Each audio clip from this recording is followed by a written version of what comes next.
Welcome to the Philosophical Odysseys podcast. Have you ever caught yourself, completely obsessing over a fleeting moment of happiness? Oh, absolutely. Like when you get a sudden compliment from a boss or the weather is just perfectly sunny. Right.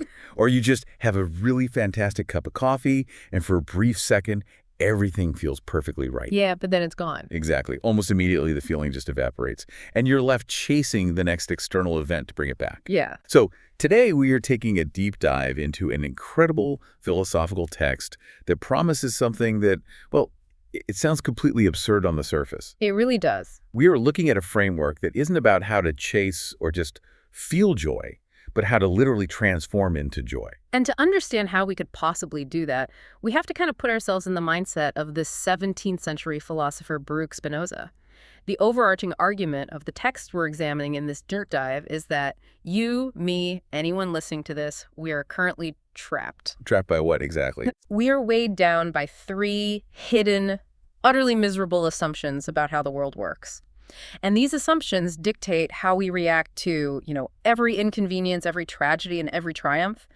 To become joy, the text argues, we must systematically dismantle all three of them. Okay, let's unpack this. Yeah. Because if we want to understand why we can't seem to hold on to a sense of well-being, we first have to look at our baseline assumption about where power actually comes from. Right. For most of human history, and honestly, in our daily subconscious thinking, we usually assume there is some sort of transcendent force. Like, we picture a power pulling the strings from outside of nature. The man behind the curtain. Yeah, the man behind the curtain. Well, Spinoza's work fundamentally rejects that premise through a concept called immanence. Immanence. Yeah. This is the radical idea that God and nature are the exact same thing. In this framework, there is no outside realm. So no grand creator sitting on a cloud. Exactly. No transcendent creator sitting outside of the universe manipulating events or answering requests. There is only the infinite, interconnected, and unbroken chain of cause and effect within nature itself. Wow. Every thought you have, every storm that rolls in, it's all part of this one giant, inescapable web of causes. I want to ground this in a specific story from the source text, because it perfectly illustrates how deeply this web of cause and effect governs us, even when it looks like pure magic. Oh, the wart story. Yes, the wart story. So the text describes a father who was just desperate to cure his son's severe hand warts, and he bypasses traditional medicine entirely. He goes a very different route. Totally. Instead, he cuts a branch from an acacia tree. Right. He touches the branch to his own tongue, then touches it to his son's warts, and finally, he buries the stick deep in the dirt. And what happens? Shortly after, the warts completely vanished. Just gone. Gone. Now, the immediate human instinct is to look at that sequence of events and declare it a supernatural miracle. It looks like a force from outside of nature intervened, right? Right. But when we apply the lens of immanence, we have to look for the hidden natural causes. The text dives into the actual biology of what happened in that moment, and it turns out it wasn't a miracle. It was a profound demonstration of the placebo effect. But we often misunderstand the placebo effect as just thinking positive. We do, but it is actually a rigorous biological chain reaction. When the boy went through this elaborate ritual with his father, he developed a deep, genuine expectation of a reward. The reward of being cured. So that psychological expectation was the first cause. Exactly. And that cause triggered a physical response. It caused the release of dopamine in a specific part of the brain called the nucleus accumbens. Okay, I'm trying to trace the physical line here. So a belief creates dopamine, but how does brain chemistry clear up a skin condition on a hand? Well, the chain of cause and effect continues downward. That surge of dopamine didn't just stay in the brain. It acted as a signal to the body's immune system. Wait, really? Yeah. Specifically, it suppressed a type of white blood cell called lymphocytes. And those lymphocytes were the exact mechanism that was causing the skin inflammation and maintaining the warts in the first place. So when the dopamine suppressed them. The warts lost their biological support and just faded away. It was pure natural physics and biology playing out. The father and son couldn't see the dopamine or the white blood cells, so they assumed the cause was magic. But it was just the unbroken web of nature at work. Precisely. So what does this all mean? If absolutely everything is just biology, chemistry, and physics, if there is no outside magic, no miracles, doesn't that make the world a little depressing? Depressing how? To me, it feels a bit like finding out exactly how a magician performs an illusion.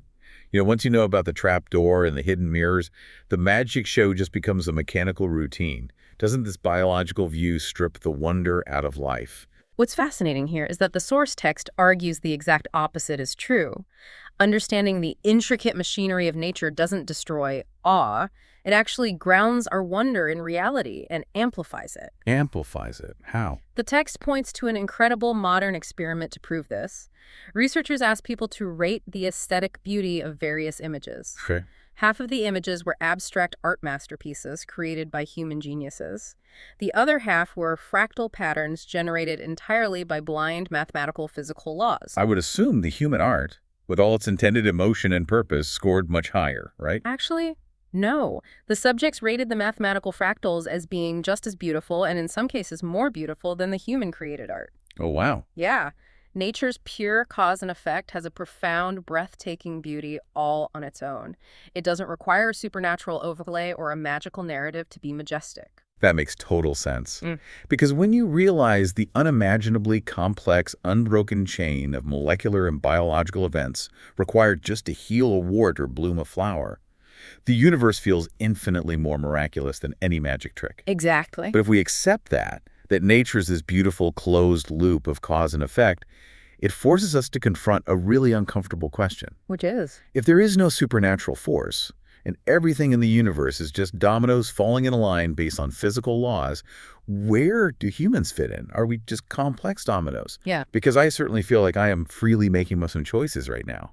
And you've just identified the second major assumption that the text says we must dismantle, which is anthropocentric free will. Anthropocentric free will. Yes. As humans, we have an incredibly arrogant tendency to believe that we are the sole exception to the laws of the universe. Right. We observe that a rock falls because of gravity and a plant grows because of sunlight, but we tell ourselves that human choices happen in a vacuum. We believe we sit completely outside the chain of cause and effect. And the neuroscience referenced in the text really shatters that illusion. It brings up these experiments showing that our physical brains initiate decisions fractions of a second before our conscious minds are even aware a decision has been made. It's mind-blowing. It really is. There's this wild example in the sources of a patient undergoing hypnosis. The researcher hypnotizes a woman and gives her a post-hypnotic suggestion. Whenever she hears a book drop onto the floor, she must take off her shoes. Right, and so the researcher wakes her up, and a few minutes later, drops a book. And instantly the woman bends down and takes off her shoes. But the crucial part of the experiment is what happens next. The researcher asks her, why did you just take your shoes off? And she doesn't know she was hypnotized. Exactly. She has no access to the actual cause of her behavior. So what does her brain do? It instantly invents a narrative. She tells the researcher, my feet were getting hot. And she genuinely believes it. That blows my mind, because her conscious brain couldn't handle the gap in logic, so it just fabricated a reason on the spot. And the sources back this up with even more extreme medical cases, like split brain patients. These are people who have had the physical connection between the left and right hemispheres of their brain surgically severed, usually to treat severe seizures. Right. So the right side of the brain might be shown a scary image, which causes the person to physically get up and start walking towards the door. But the left side of the brain, which controls language and logic, didn't see the image. And when the researcher asks the left brain, why are you walking to the door? The left brain acts as an interpreter. It doesn't say, I don't know. It makes something up. Immediately. It fabricates a logical sounding story like, I was going to get a drink of water. It proves that our conscious speaking mind is often completely blind to the real causes of our actions, yet it constantly takes credit for them. Here's where it gets really interesting. Thinking about those split brain patients, it feels like the human conscious mind isn't the one running the show at all. It's more like a corporate PR department. A PR department. I like that. Yeah. The subconscious brain is the CEO sitting in a locked boardroom, making all the actual decisions based on a million biological, genetic, and environmental factors. Then, milliseconds later, the conscious PR department steps up to the podium, holds a press conference, and invents a logical narrative for why the company took that action. And the wildest part is that the PR department actually convinces itself that it is the CEO. Exactly. If we connect this to the bigger picture, it forces a profound shift in how we view ourselves and others. The realization that our PR department is just spinning stories after the fact can feel incredibly suffocating at first. Yeah, I mean, if we are completely determined by prior causes, how can we ever change? But the text offers a brilliant pivot here. It uses an analogy. Imagine someone who wants to fly by simply flapping their bare arms. They will fail, and they will suffer immensely because they are fighting the laws of physics. Because gravity doesn't care about their desire to fly. Precisely. Yeah. Now, true freedom for that person doesn't mean finding a magical way to break the law of gravity. Freedom comes from understanding the law of gravity. Right. Once they understand the forces that determine them, they stop torturing themselves with impossible, unscientific desires. They study aerodynamics and build an airplane instead. That's a great way to look at it. In Spinoza's view, understanding that you are determined becomes a new cause in your biological chain. You don't magically gain free will by understanding your lack of it. Rather, the adequate realization of your own mechanics naturally leads you to stop fighting reality and start navigating it effectively. So if we really integrate that idea that we aren't freely steering our own ships, and there is no transcendent creator setting the course, it completely destroys our third major assumption. It does. If no one is steering the universe, then the universe must not have a final destination. The text calls this teleology. It's the deeply ingrained assumption that our lives, and nature as a whole, have an ultimate predefined purpose or a grand cosmic plan. And teleology is perhaps the hardest illusion to shake because humans are fundamentally tool makers. What do you mean? Well, when we build something, we build it with an endpoint in mind. We make a cup specifically so that it can hold water. We build a chair so that we can sit on it. Oh, I see. Because our entire lives revolve around this so that logic, we project it onto the natural world. We look at an owl and assume it exists so that it can eat pests. We view the universe as a giant machine built for our benefit. The sources bring up Charles Darwin to counter this, pointing out how evolutionary theory proved that nature has no final goal and no perfect blueprint in mind. Right. I mean, if nature had a grand teleological plan, our human eyes wouldn't have a massive blind spot right in the middle of our vision. The eye is a flawed, jury-rigged design built through millions of years of random trial and error. It's not a perfect manifestation of cosmic goal. Nature isn't moving toward perfection. It is simply expressing what the text calls the conatus. The conatus. Yes. The conatus is the absolute core of this philosophy. It is the fundamental built-in drive of every single finite thing to simply persist, to keep existing. The rock tries to remain a rock. The tree tries to reach the sunlight. The human tries to maintain its biological and psychological integrity. It isn't a grand moral purpose. It is just the hum of life trying to keep humming. I think this obsession with a grand purpose is perfectly captured by the story of the writer Andy Merrifield from our sources. Yes, his story is fascinating. This is a guy who achieved the ultimate teleological dream. He had the prestigious academic career. He secured the beautiful New York apartment filled with floor-to-ceiling books. He reached the finish line he had been striving for his entire life. And how did he feel? He realized he was utterly, deeply miserable. He eventually found that he had spent his entire existence treating the present moment as nothing more than a waiting room for the future. Wow. He was so obsessed with the destination that he wasn't actually living. The text explains that he only finally found peace when he abandoned his career and went on a journey walking alongside a donkey. Walking a donkey is the ultimate rejection of teleology. I mean, there is no efficiency, no grand societal goal, no prestigious endpoint. Exactly. It's just step after step, existing purely in the present moment alongside another creature. But hold on. I need to voice a very real concern here. Yeah. If you're telling me there is no finish line, no grand purpose to my career, no ultimate meaning to the universe, honestly, my first instinct is, why bother? Right, the nihilism fear. Yeah. If there's no goal to achieve, doesn't that just invite a dark, nihilistic depression? Why even get out of bed in the morning if none of it is building toward a grand finale? This raises an important question, and it is the most visceral fear people have when confronting determinism. But the source text insists that abandoning the grand plan does not empty life of meaning. It actually fills it. The soul city. Yes. Yeah.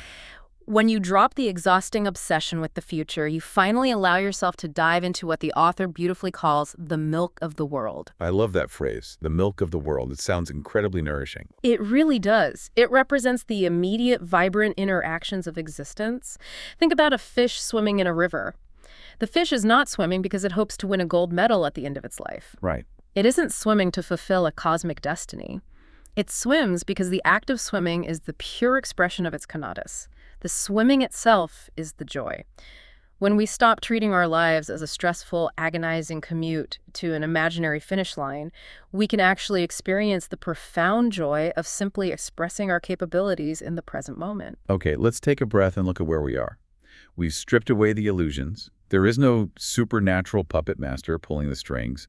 There is no PR department free will allowing us to act outside of physics. And there is no grand cosmic destination we're supposed to reach. We are part of an infinite chain of natural causes. So how do we practically apply this to our daily lives? How does accepting all of this achieve the goal we set at the beginning of the deep dive, literally transforming into joy? Spinoza's practical solution lies in how we handle our emotions. He divides human experience into two categories: passive emotions and active emotions. Massive and active. Yes. And we transition from being passive to being active by forming what he calls adequate ideas. To visualize this, the source text offers an amazing analogy about two different clocks. Oh, this is a great analogy. Right, so imagine the first clock runs smoothly on its own internal battery. The gears are turning, the hands are moving, and it is functioning perfectly according to its own internal nature. That clock represents an active state. Okay. Now imagine a second clock. This one is being violently dragged across a table by a massive, powerful magnet outside of it. The gears are grinding, the hands are spinning out of control. That is a passive state. And whenever we allow external things to dictate our internal state, like when we are consumed by jealousy, hatred, or the desperate urge to punish someone, we are the clock being dragged by the magnet. Because we're being pulled by an outside force. Exactly. Our internal power to exist decreases because we are being overwhelmed by that outside force. In Spinoza's framework, that literal physical decrease in our bodily and mental power is the emotion of sadness. So forming an adequate idea, then, is how we become the battery-powered clock. I got it. We do this by deeply understanding the natural causes behind why things happen. The text gives the example of walking in the woods and eating a poisonous mushroom. You get violently ill. Yeah. But you don't lay in bed thinking the mushroom is an evil mastermind that plotted against you. Of course not. You understand that it's just a mushroom being a mushroom, following its biological imperative. You form an adequate idea of the event, which prevents you from feeling hatred toward the fungus. But the true test is applying that exact same logic to human beings. Oh, absolutely. Ah. Think about a deeply toxic coworker. Mm-hmm. You know, the kind of person who constantly undermines you and makes your life incredibly difficult. We've all had one. For sure. Our default PR department brain wants to view them as an evil villain who freely chose to wake up and ruin your day. But what if you applied immanence to them? How would that look? What if you saw them as a passive entity, completely determined by a massive chain of external causes, like their childhood trauma, their deep-seated insecurities, their current stress levels, even the neurochemistry of their brain on that particular Tuesday? Causes they likely have absolutely no understanding of themselves. And when you form that adequate idea about your coworker, something profound happens to your own body. You stop taking their toxic behavior personally. Because it's not really about you. Exactly. You realize their actions are just the laws of physics and biology playing out through the vessel of their unresolved trauma. Because you understand the mechanism, you stop feeling hatred. Hatred is a passive emotion. It is the magnet dragging your clock and draining your power. Right. When you understand the chain of causes, you stop reacting blindly and start acting from a place of grounded understanding. You assert your own nature. Your internal power stabilizes and increases. And that literal biological expansion of your capacity to exist, that is joy. It fundamentally redefines the word. Joy isn't just a fleeting feeling of being happy because you got a promotion. Joy is the active expansion of your actual power to exist in reality without being destroyed by it. Now, it's important to acknowledge that we are finite creatures. Yeah. We're only a small part of the infinite universe, which means we will inevitably suffer some passive emotions. We will get angry. We will feel sad. We can't be perfectly rational Zen masters every second of the day. We can't. But every single time you pause, look past the surface, understand the hidden chain of causes behind a painful event, and choose to act from that understanding rather than reacting from blind emotion, you are physically and mentally empowering yourself. It's the realization that understanding the gravity of the universe is the very thing that allows us to build the airplane. We become joy, one adequate idea at a time. And if we take that concept and scale it outward, it brings us to a crucial final realization. Joy cannot be a purely solo project. Because we're all connected. Right, because immanence dictates that we are all interconnected bodies within the exact same web of nature. A person who operates with adequate ideas naturally elevates the physical and mental power of everyone around them. That's a beautiful thought. Imagine what a society would look like if it wasn't built on the endless reactionary cycle of punishing the wicked. If we truly accept that free will is a biological illusion, then punishing someone purely for the sake of vengeance is illogical. It's just adding more passive suffering. Exactly. Imagine a civilization built instead on understanding root causes. A society that collectively works to remove the environmental and psychological conditions that cause harm, rather than just waiting to hurt the people who are predetermined to cause it.